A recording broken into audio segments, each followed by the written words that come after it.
Hello guys. Good afternoon. I'm here in Alwada Mall today. We have CG today, that's why our meeting place is Alwada Extension, but I need to pass by in Lulu. I need to do something in Lulu Exchange before I go to Extension, Alwada Extension Food Court. So hot outside. See,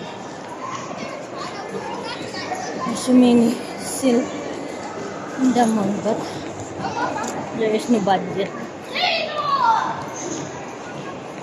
I prioritize the things that I need to pay, not the shopping. So hot. It's hard to go out of the house. The weather is very hot already.